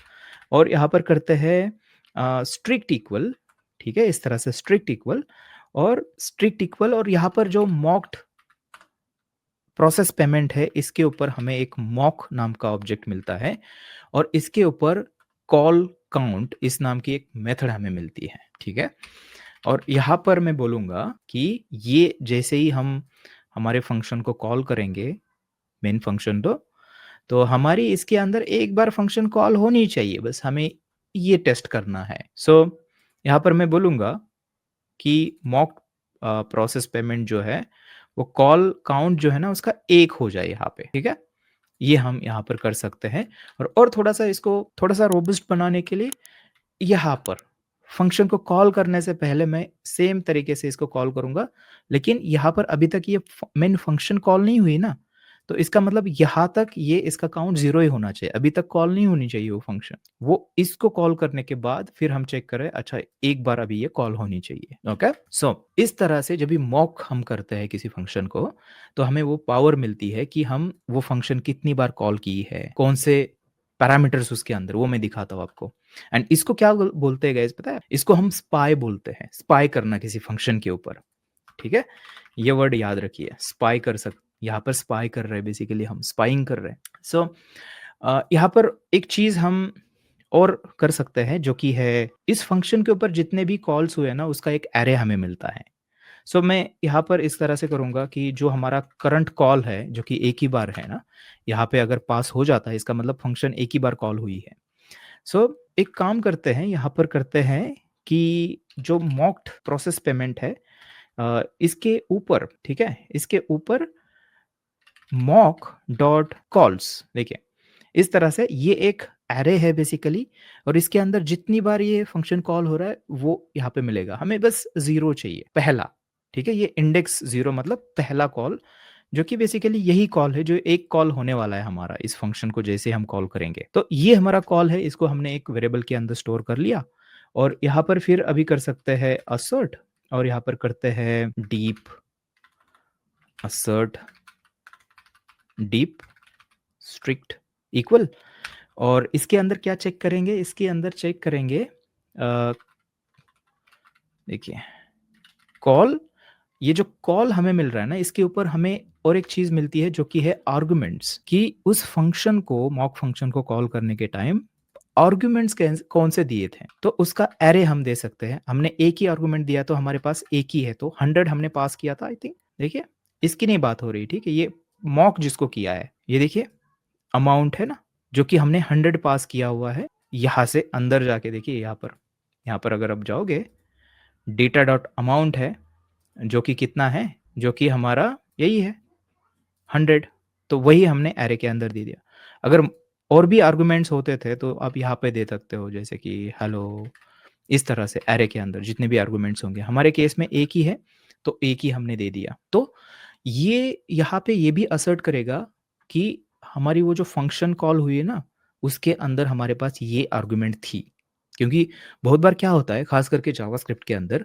कभी कभी हम कोई आर्गुमेंट पास ही नहीं करते हैं अनडिफाइन चला जाता है फंक्शन के अंदर और सारी चीज़ें फिर फेल होना शुरू हो जाता है हमें पता भी नहीं चलता है क्या दिक्कत है इन चीज़ों को भी टेस्ट करना ना ज़रूरी होता है ठीक है ये हो गया देखिए अभी एक प्रॉब्लम इसके अंदर है अभी भी एक प्रॉब्लम इसके अंदर है सब कुछ बढ़िया है यहाँ पर अगर मैं एक काम करता हूँ यहाँ पर मैं जो ओरिजिनल फंक्शन जो है ना हमारे प्रोसेस पेमेंट वाली यहाँ पर एक लॉक करता हूँ और यहाँ पर करते हैं आई एम ओरिजिनल ठीक है लॉक करते हैं तो अभी हमारा टारगेट क्या था कि ये जो फंक्शन है वो ओरिजिनल वाली कॉल नहीं होनी चाहिए ना तो एपीआई कॉल हो जाएगी राइट यहाँ पे तो इसके अंदर लॉक कर दिया है इससे पता चले हमें कि ये ओरिजिनल हुई है कि कौन सी हुई है यहाँ पर आते हैं एंड यहाँ पर मॉक के अंदर करते हैं आई एम मॉक्ड ओके अब चलते हैं और यहाँ पर मैं करूँगा इसको फिर से टेस्ट रन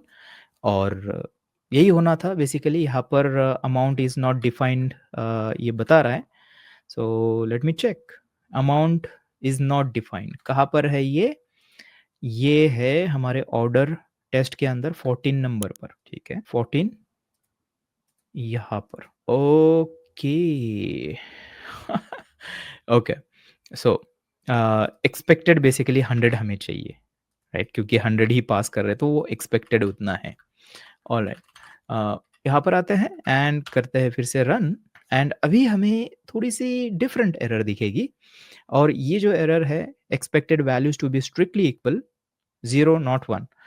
क्या मतलब है इसका?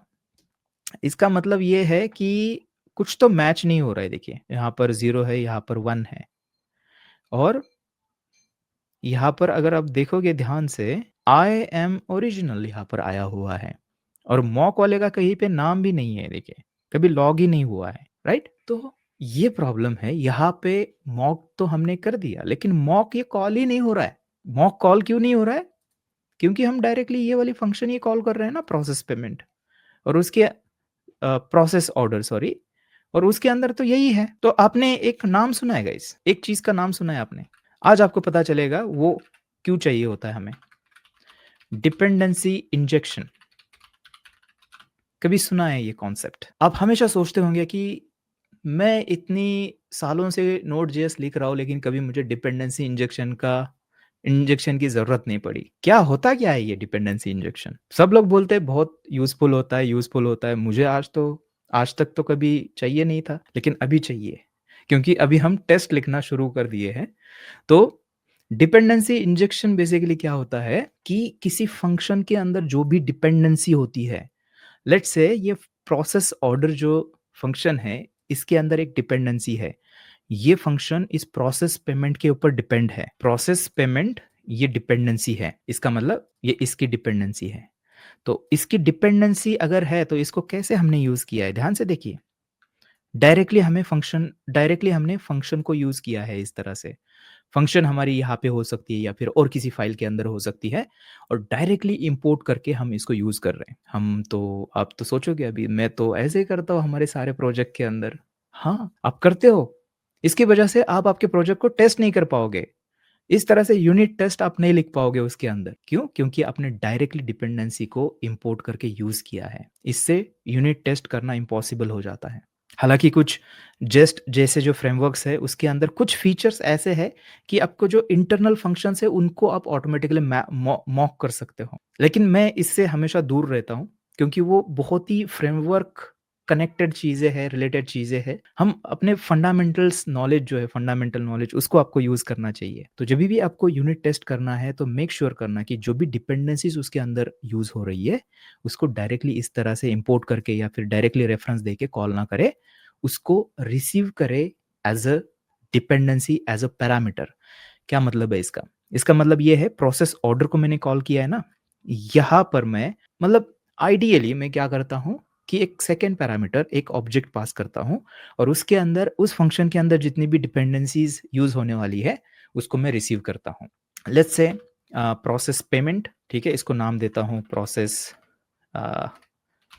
पेमेंट। इस डिपेंडेंसी को यहाँ पर मैं इस तरह से रिसीव कर रहा हूँ, ठीक है। या फिर ऐसे कर सकते हैं, देखिए मैं थोड़ा सा और सिंपल करके दिखाता हूँ आपको।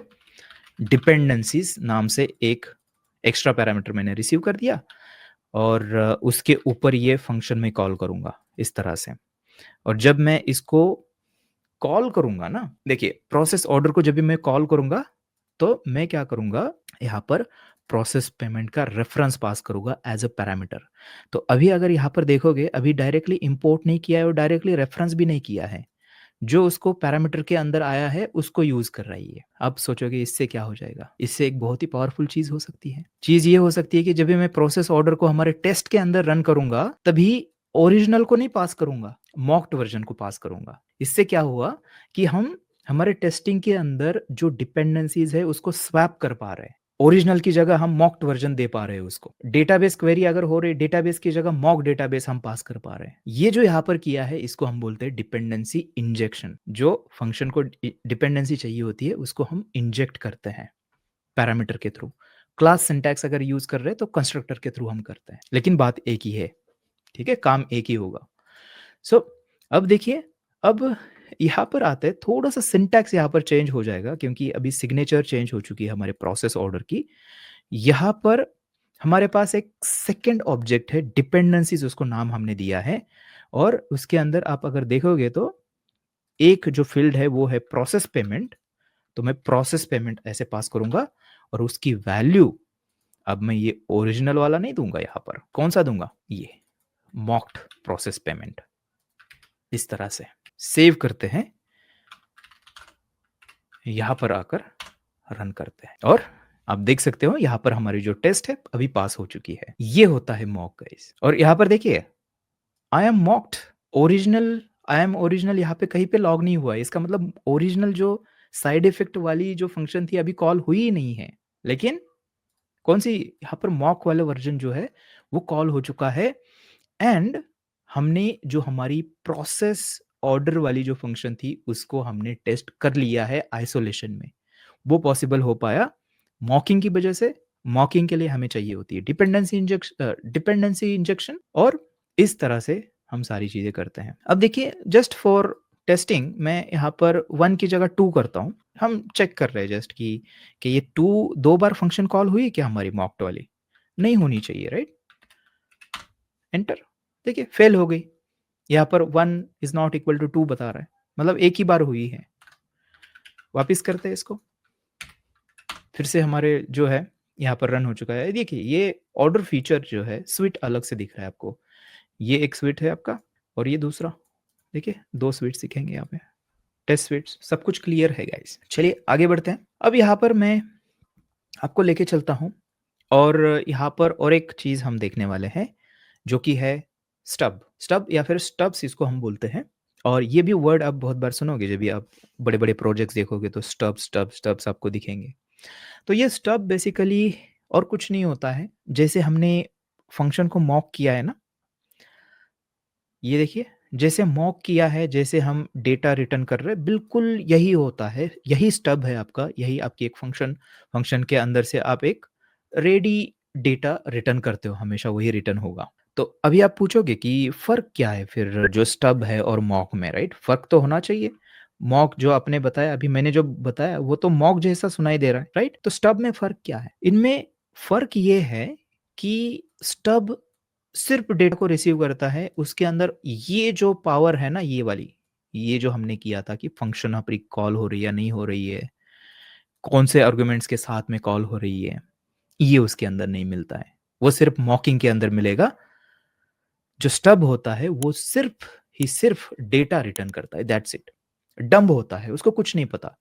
ये स्टब बनाया मैंने लेट्स से यूज़र स्टब बनाया, यूज़र का डेटा गेट करने के लिए, तो मैं यहाँ से एक रेडीमेड अरे यूज़र का रिटर्न करूँगा, वो हमेशा वही रिटर्न करेगा। जब भी मुझे टेस्टिंग के लिए डेटा चाहिए होगा, मैं बस इस फंक्शन को कॉल करूँगा, मेरे स्टब फंक्शन को और मुझे डेटा मिल जाएगा। यहाँ पे कोई डेटाबेस क्वेरी वगैरह नहीं हो रही, हम स्टैटिक डेटा जस्ट रिटर्न कर रहे हैं यहाँ से।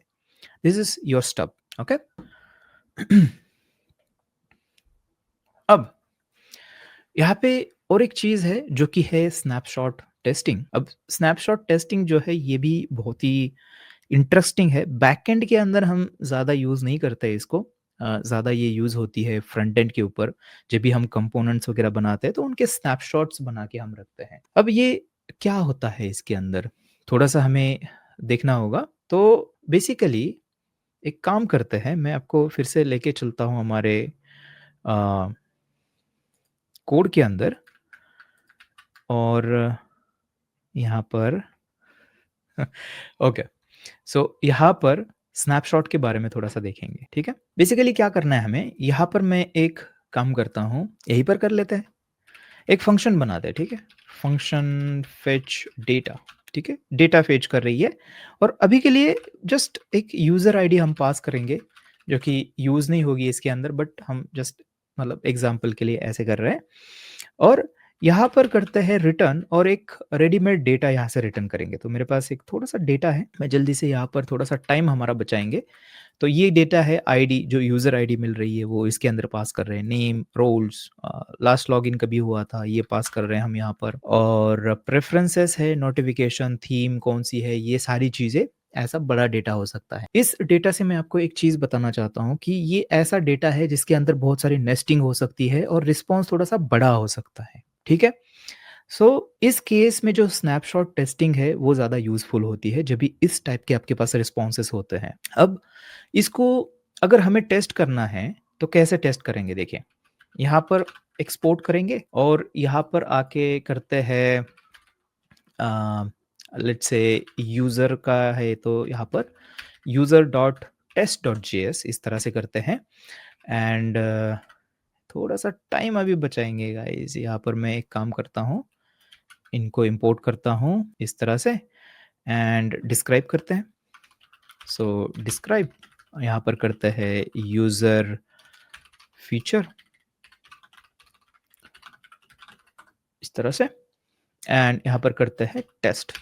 बाय द वे यहाँ पर और एक चीज़ आप यूज़ कर सकते हो, टेस्ट का एलियास है इट, ठीक है? बहुत बार आपने देखा होगा इट भी आप यूज़ कर सकते हो, तो इट यहाँ पर करेंगे यूज़। सो यहाँ पर क्या करना है, it फेचेस the data from the server, okay, इस तरह से।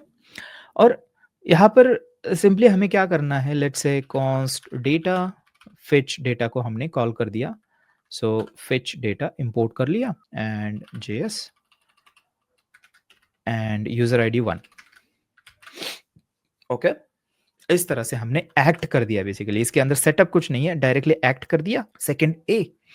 और अभी यहाँ पर हमें असर्ट करना है, तो हमें क्या करना पड़ेगा, असर्ट, और उसके बाद करना पड़ेगा स्ट्रिक्ट इक्वल, देन करना पड़ेगा data dot I D is equal to 1। ऐसे हर एक फील्ड के लिए हमें क्या करना पड़ेगा, यहाँ पर कहाँ पे था ये, यहाँ पर हर एक फील्ड के लिए हमें क्या करना पड़ेगा, ऐसे असर्ट डालना पड़ेगा इस तरह से। आईडी, उसके बाद जो है नेम, जो भी नेम है यहाँ पर आप डालोगे। तो यहाँ पर आप देख सकते हो कि जब भी रिस्पॉन्स बहुत ज़्यादा बड़ा होता है, तो असर्शन थोड़ा-सा ना कॉम्प्लिकेटेड हो जाता है, हर एक चीज़ को, फील्ड को टेस्ट करना। तो इस केस में हम स्नैपशॉट यूज़ कर सकते हैं। स्नैपशॉट मतलब क्या होता है? स्नैपशॉट मतलब ये जो आपका रिस्पॉन्स है ना, एक ही बार इसको स्ट्रिंग फॉर्मेट में हम एक फ़ाइल के अंदर स्टोर कर देते हैं, और इस टेस्ट केस को बोलते हैं कि जब भी आपको असर्ट करना है ना, उस स्नैपशॉट को चेक करना। अगर वो मैच होता है, वो पूरा रिस्पॉन्स तुम्हारा, तो टेस्ट पास हो जाए, राइट? सो कैसे करते हैं मैं आपको दिखाता हूँ। यहाँ पर आपको क्या करना होता है स्नैपशॉट को यूज़ करने के लिए, ये जो फंक्शन होती है ना, कॉलबैक जो है, इसके अंदर आपको एक कॉन्टेक्स्ट मिलती है, टी, इसको नाम दे सकते हो, कॉन्टेक्स्ट नाम दे सकते हो, जो भी आपको नाम देना है। कन्वेंशन ये होता है कि उसको टी हम नाम देते हैं, और यहाँ पर इसके ऊपर हम क्या करते हैं, टी डॉट असर्ट, इस तरह से हम असर्ट मेथड कॉल करते हैं एंड यहाँ पर करते हैं स्नैपशॉट, और डेटा को उसके अंदर पास करते हैं। इस तरह से हम बोल रहे हैं कि जो रिस्पॉन्स आ रहा है ना, उसका एक स्नैपशॉट बना दो, ओके। अब देखिए, अब इसको सेव करते हैं, और इसको सेव करने के बाद यहाँ पर बेसिकली आपको क्या करना होता है, इसको रन करना होता है, ठीक है।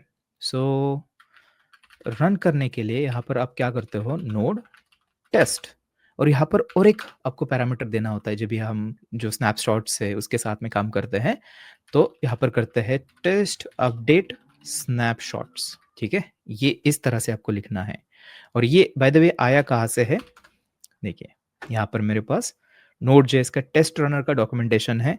यहाँ पर ये सारी चीज़ें आपको दिखेगी एग्जैक्टली जो मैं आपको दिखा रहा हूँ, ठीक है। और कहीं से नहीं आया, ये सारी चीज़ें यहाँ से आई है। तो मैं हाईली हाईली हाईली आपको एनकरेज करूँगा कि आप एक बार ये वाला डॉक्यूमेंटेशन देख लेना, कौन से फीचर्स है, वॉच मोड है उसके अंदर, देखिए वॉच फ्लैग आपको देना होता है, कैसे फाइल्स चेक होती है, ये सारी चीज़ें इसके अंदर है गाइस। सो आप उसको चेक कर लेना एक बार, ठीक है।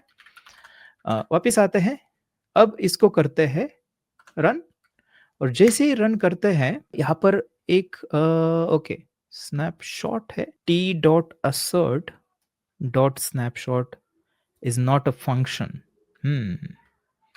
यूजर टेस्ट के अंदर, 1 सेकेंड गाइस, ये है डिस्क्राइब है हमारे पास,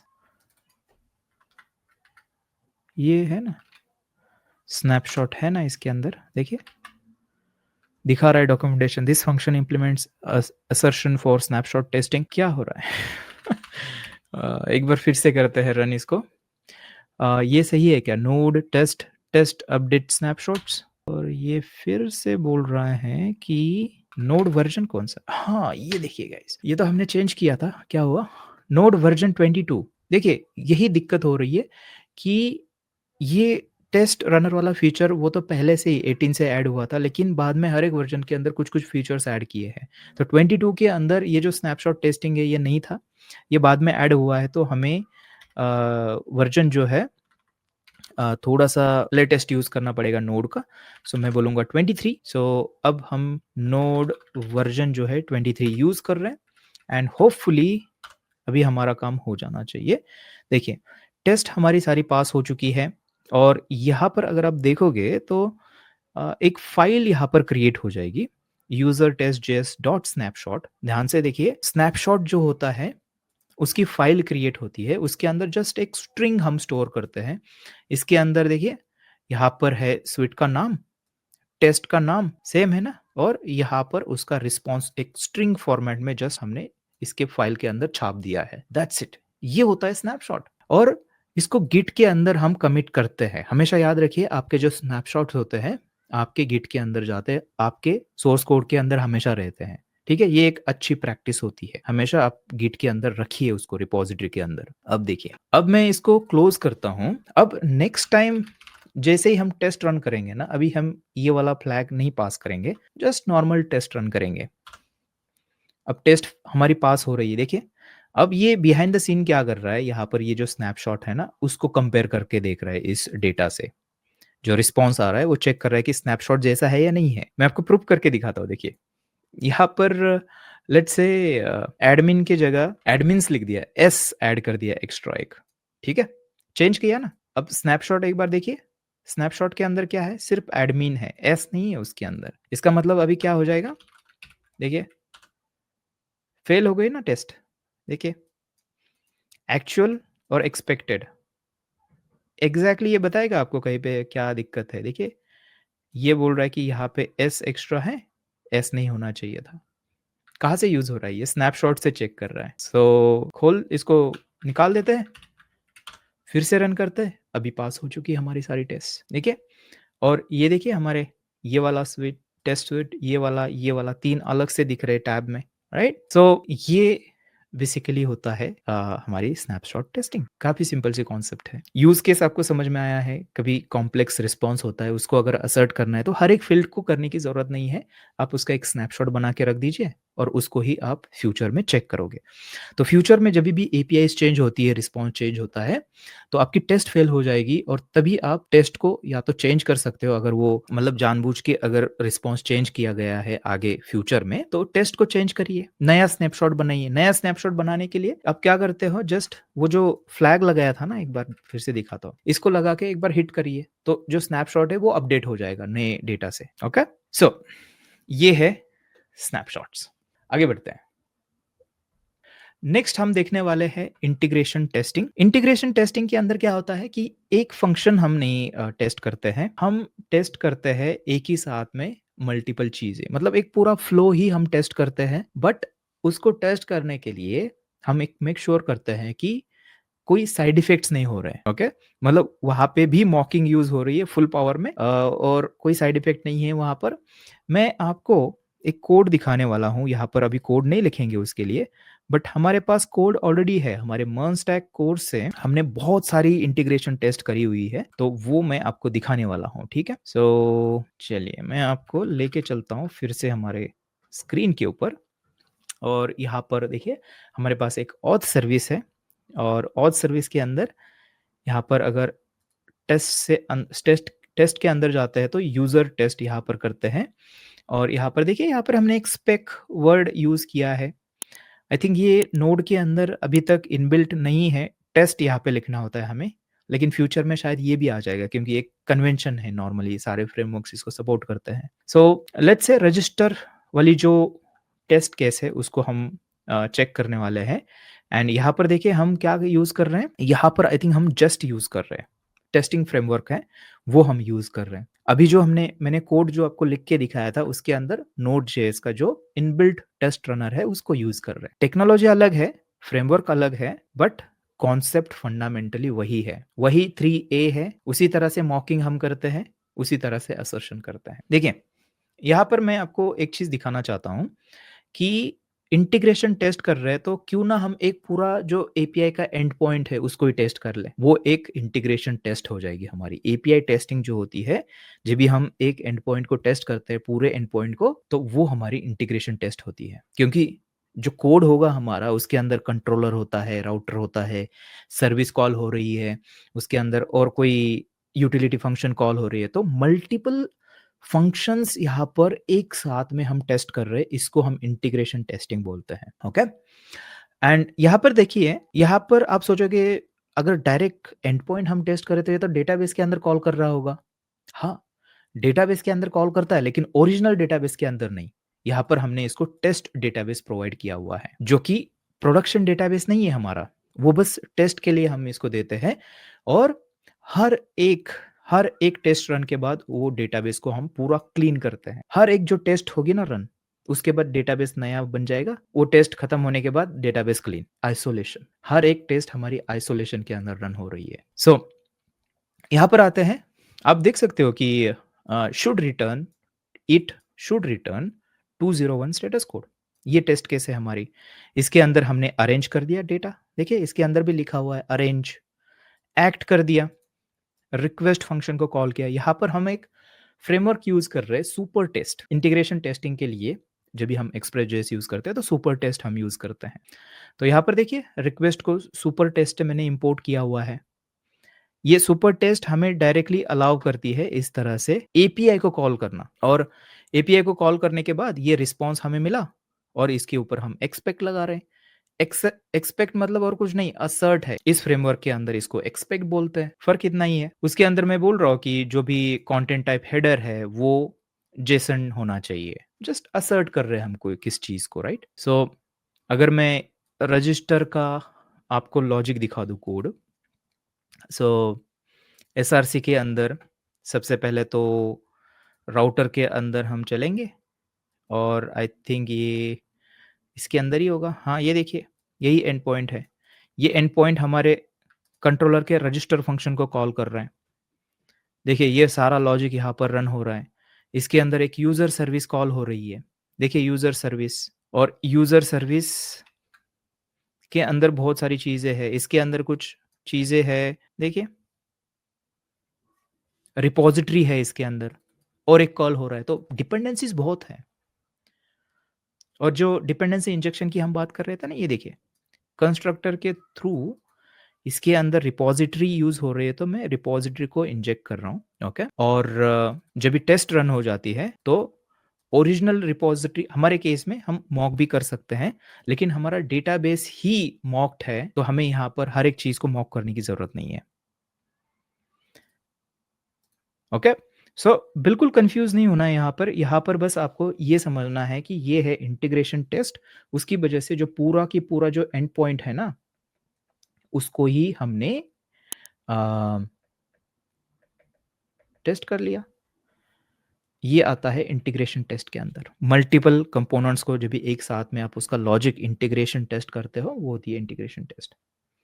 अब सबसे इंपॉर्टेंट कॉन्सेप्ट मैं आपको बताता हूँ। इस ट्रायंगल को आप हमेशा याद रखिएगा। ये बहुत ही इंपॉर्टेंट ट्रायंगल है। जब भी हम टेस्टिंग करते हैं ना, आपके दिमाग में एक सवाल आता होगा कि सर आपने बोला कि आपको यूनिट टेस्ट करनी है, आपको इंटीग्रेशन टेस्ट करनी है, और एक टेस्ट इसके अंदर है गाइस, जो कि हमने कवर नहीं की है।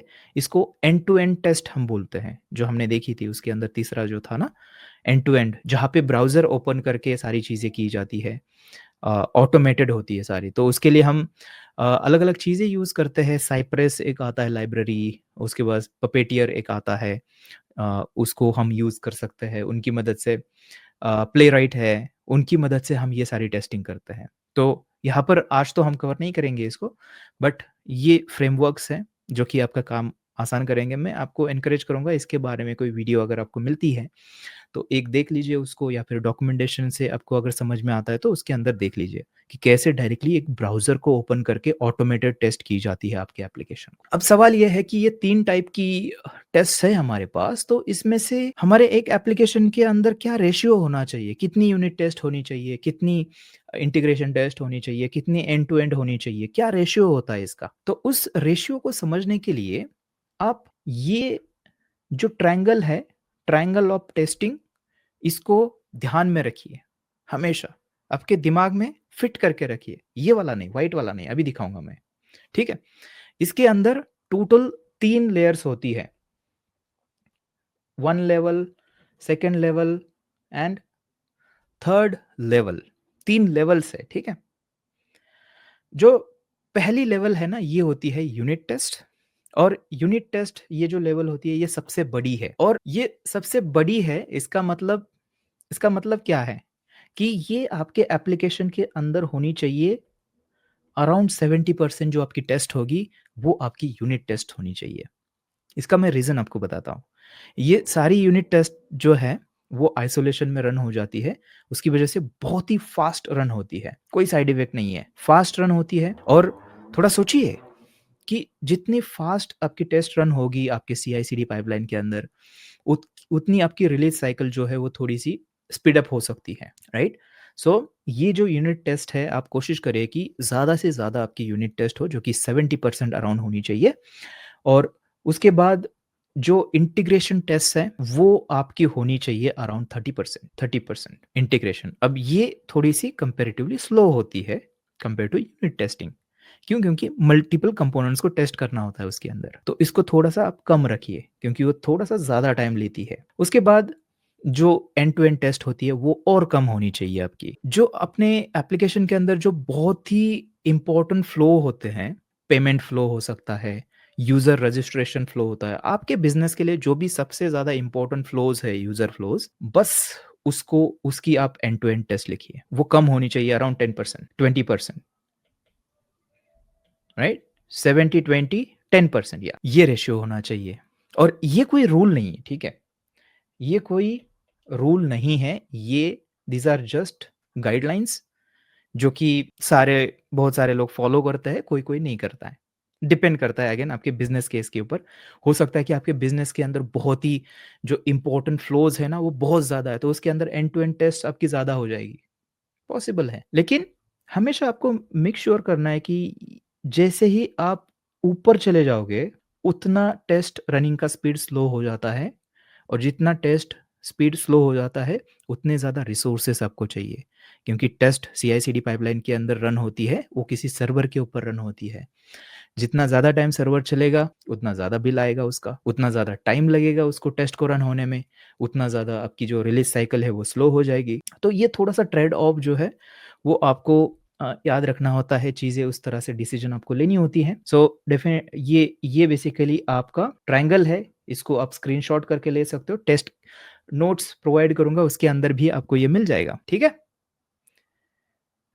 इसके अंदर और एक कॉन्सेप्ट है जो कि आज हम कवर नहीं करने वाले हैं, जिसको हम टेस्ट ड्रिवन डेवलपमेंट बोलते हैं, टीडीडी। अगर आप फुल स्टैक कोर्स से आए हैं हमारे, तो आपको ये डेफ़िनेटली पता होगा ये क्या है और कितना पावरफुल है। इसके अंदर करते क्या है हम, जो अभी हमने टेस्ट लिखी थी हमारे कोड के अंदर, उसका उल्टा करते हैं। पहले टेस्ट लिखते हैं और फिर उसका इम्प्लीमेंटेशन करते हैं। इससे फ़ायदा ये होता है कि हमें पहले जो सारी एज केसेस है अपने एप्लीकेशन के अंदर, वो सारे सोचने में हमें टाइम मिलता है। हम सारी एज केसेस पहले टेस्ट लिखते हैं और फिर उन टेस्ट केसेस को पास करने के लिए उसका इम्प्लीमेंटेशन लिखते हैं, मेन कोड। ये टीडीडी होती है, और किसी सेशन के अंदर या फिर वीडियो बनाऊँगा मैं इसके ऊपर, तो तभी हम ये टीडीडी कवर करेंगे उसके अंदर। अगर आपको इंटरेस्ट है, तो उसके लिए आप थोड़ा-सा इसके ऊपर कोई वीडियो भी देख सकते हो, थोड़ा-सा डॉक्यूमेंटेशन भी पढ़ सकते हो। सो ये है टीडीडी, और थैंक यू सो मच आपके अटेंशन के लिए। आज का सेशन जो है यहाँ पर हमारा खत्म हो चुका है।